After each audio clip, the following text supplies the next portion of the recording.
يمكنكم رؤيتها من الخارج. هذه البقع السوداء تحتوي على الألياف المميتة.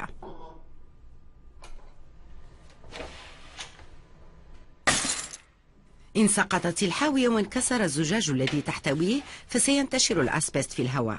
لا خطر على كنوت بيرنل لأنه يعمل داخل حجرة تحتوي على وحدة استخلاص خاصة، لهذا لا يحتاج إلى ارتداء قناع، لكن سيشكل هذا تهديدا لأي مستهلك يتنشق الغبار السام، ما قد يبدو شيئا غير مضر يمكن أن يسبب السرطان. يؤكد المجهر الشكوك. الحواجز تحتوي على الملايين من ألياف الأسبست التي يمكن أن تلوث رئتي المستهلكين الجاهلين لوجودها.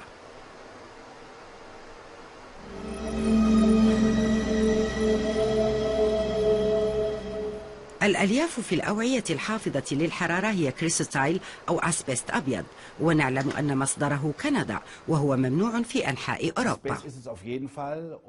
مؤكد أن هذا أسبست.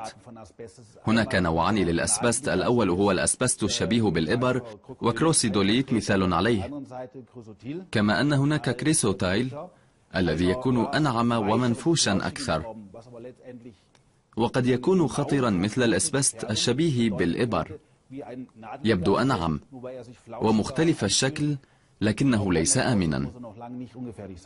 إن كانت نتيجة فحص غرض مثل أوعية حفظ الحرارة إيجابية، يبدأ جيرد ميلر باتخاذ إجراء رسمي. يتم تسجيل الغرض والتبليغ عنه لشبكة السلطات. يتم إعلام التجار ويطلب منهم إزالة الغرض من السوق.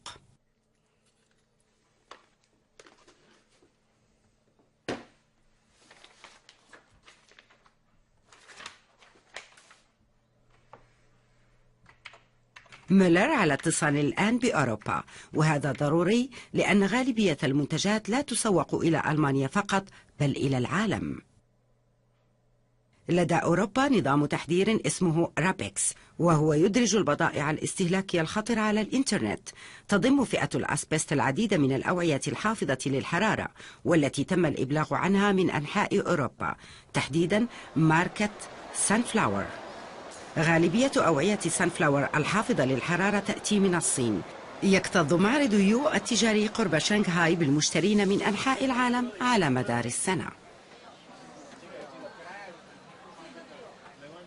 يسهل التعرف على الحواجز الموجودة داخل الأوعية، والتي قد يكون الأسبست المميت قابعا داخلها. تنكرنا بهيئة مشترين وعثرنا بسرعة على أوعية